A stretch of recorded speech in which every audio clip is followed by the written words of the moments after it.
जय हिंद। तो दोस्तों, चैप्टर है आपका पॉलिटिक्स का। ठीक है, काय का पॉलिटिक्स का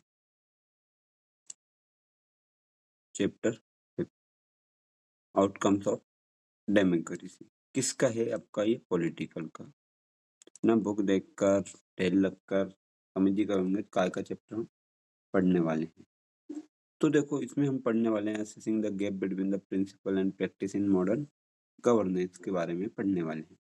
अब जो डेमोक्रेटिक डिलेमा जो है उसके बारे में कुछ ना कुछ तो देखेंगे हम।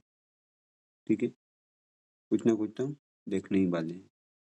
डेमोक्रेटिक जो डिलेमा है उसके बारे में। ठीक है, अब क्या क्या प्रिंसिपल है और क्या प्रैक्टिस होती है। प्रिंसिपल क्या है डेमोक्रेसी के? प्रमोट इक्वलिटी, सबके बीच में समानता रखना। इनहांस डिग्निटी, मर्यादा बढ़ाना। इम्प्रूव डिसीजन क्वालिटी बढ़ाना। Resolve conflict, correct mistake, mistake को सुधारना है। 5 इसके पॉइंट है, आप नोट कर सकते हो।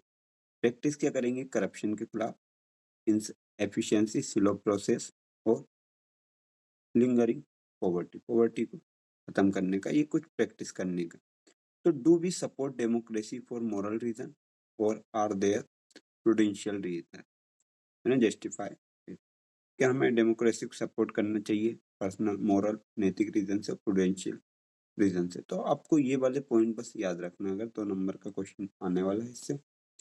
ऑडिट क्राइटेरिया क्या है? To grade a government fairly we must evaluate it on 3 specific outcome. 3 outcome आपको याद रखना है। अकाउंटेबिलिटी के लिए रहती गवर्नमेंट, रिस्पॉन्सिव रहती है और लेजिटिमेट। डेफिनेशन अगर आती है तो क्या लिखना है आपको? हमें लिखना है do citizen have the right to choose their ruler and control them. मतलब जिसको आपने चूज करा उसके लिए आपको क्या होंगे? जिम्मेदार होंगे ना। Right to choose their ruler, हमें हमारा रूलर चूज करने का अधिकार है। Is the government attentive to the needs and expectation of the citizen। Citizens के हर एक काम के लिए गवर्नमेंट जिम्मेदार है। और बात का रहेगा जो आपका, वो क्या हो जाएगा? Is the government actually the people's own government. Legitimacy होगी गवर्नमेंट की, मतलब जनता की खुद की सरकार रहेगी। Political audit, the cost of time. देखो, नॉन डेमोक्रेटिक कंट्री जो है उसमें डिसीजन कैसा होगा? एक व्यक्ति लेगा, fast but forward risk of rejection, है ना, कोई रिजेक्शन का रिस्क नहीं है। लेकिन डेमोक्रेसी में डिलिब्रेशन, नेगोशिएशन एंड प्रोसीजर, है ना, आएगा, उसके बारे में छानबीन होगी, बहस होगी, बहस के बाद प्रोसीजर होगा, प्रोसीजर के बाद डिसीजन लिया जाएगा। तो slow but accepted, higher effectiveness, काफी ज्यादा इफेक्टिव रहने वाला है, इसमें रिस्क ज्यादा रहेगी।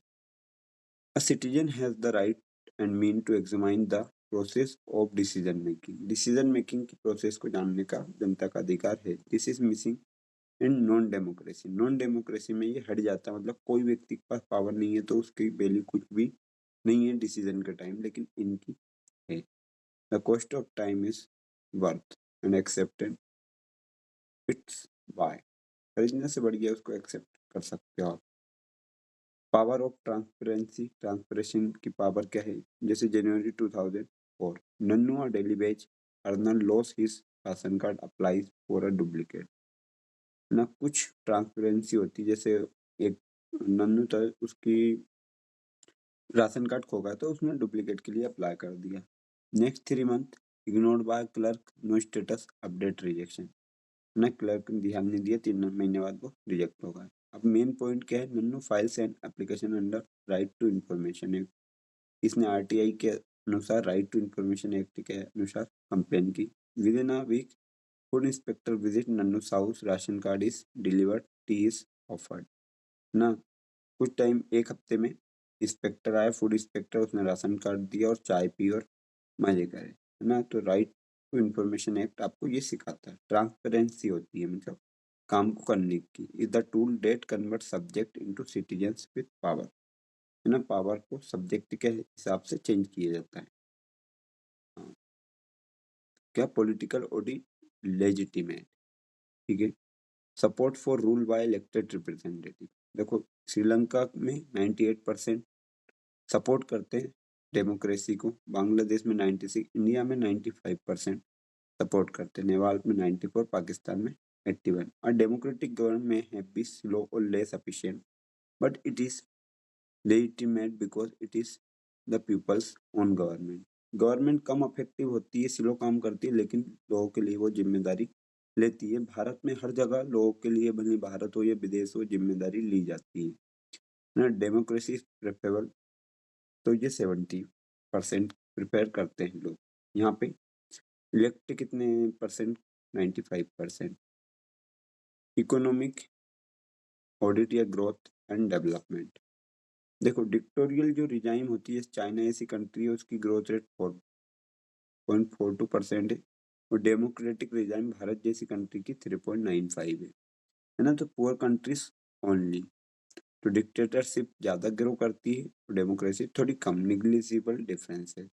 तो we can not reject democracy based on this numbers, but we must accept it not lag behind. मतलब हम इसको इग्नोर भी नहीं कर सकते कि डिक्टेटरशिप जो है उसमें ज़्यादा फायदा मिलता है और डेमोक्रेटिक में कम। लेकिन डिक्टेटरशिप में गरीब लोगों को नकार दिया जाता है, लेकिन डेमोक्रेसी में उनकी ही हमेशा बात होती है। The inequality gap strongest pillar क्या है? जैसे 50% ये है वर्ल्ड वेल्थ, है ना, और इसका कितना परसेंट हम ले रहे हैं? 2%। The country top 20% income share, bottom income share. अब साउथ अफ्रीका जो है उसकी इनकम 64.8% इनकम का शेयर है, नीचे 2.9%। ब्राजील 60%, 3% और 2.6% होल्ड कर रहे। Pro democracy provide political equality, 1 person 1 vote. ये सबसे इम्पोर्टेंट। पॉलिटिकल क्या इक्वलिटी में क्या दे रही है? एक व्यक्ति एक वोट रहेगी। But have failed to provide economic equality. मतलब डेमोक्रेसी में तो राइट्स मिल रहा है, लेकिन इकोनॉमिकली नहीं मिल रहा है, सबके पास बराबर पैसा नहीं है।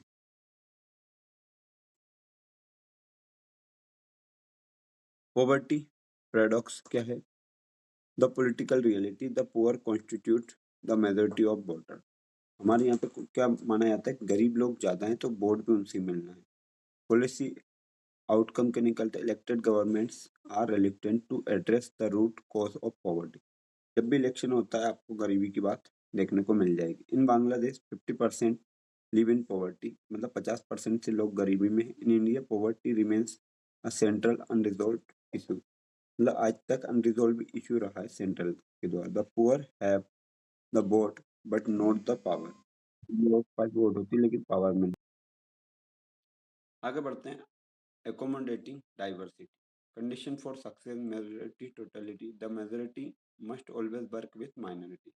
मेजोरिटी को हमेशा माइनॉरिटी के साथ काम करना चाहिए, तो ये के जो डिफरेंस है वो धीरे धीरे खत्म होगा। Democracy must not become the rule fixed religious community, मतलब वो हमेशा साथ फिर भी नहीं होते, है ना, अलग अलग भिन्नता देखने को मिल जाती है। डिग्निटी एंड फ्रीडम, है ना, आज़ादी और फ्रीडम। अब जेंडर जो है, democracy provide the legal and moral basis to fight male domination, है ना। अधिकतर पावर किसके पास आती है? मेल डोमिनेंट यूज करते हैं। Caste, democracy strength the claim of disadvantage group for equal status, है ना, जो भी स्टेटस नहीं मिला है वो इसके लिए डिमांड करते। In a non democracy this struggles would lack legal basis, कम लीगल बेसिस मिलता है इनको।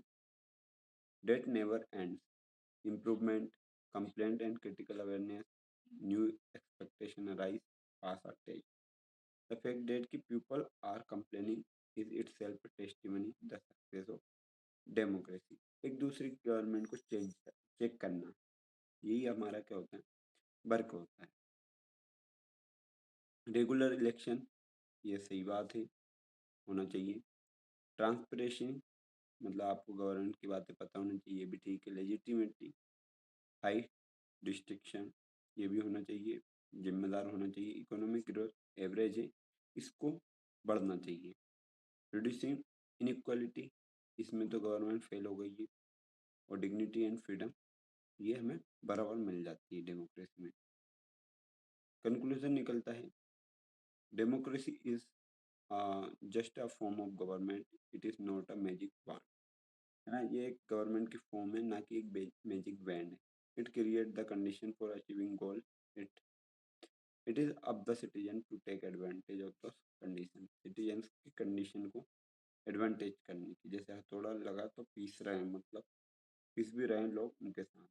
If expectation are not met, do not blame the idea, examine the practice. आपको आपकी इच्छा अनुसार नहीं मिल रहा तो आप उनसे आशंका दूसरी नहीं कर सकते। Reflection, democracy is preferred over dictatorship everywhere in South Asia except Pakistan. मतलब हर जगह डेमोक्रेसी डिक्टेटरशिप हटकर साउथ एशिया में डेमोक्रेसी है, लेकिन पाकिस्तान को छोड़ के। अब इसमें क्वेश्चन है, why is the susceptibility of democracy tough in some context, और ये नन्नू का कुछ है। तो ये क्वेश्चन तो आने वाले नहीं है, डेमोक्रेसी के कुछ आउटकम पूछते जो स्टार्टिंग में पॉइंट बना है, उनसे क्वेश्चन आपके आने वाले हैं। Thank you.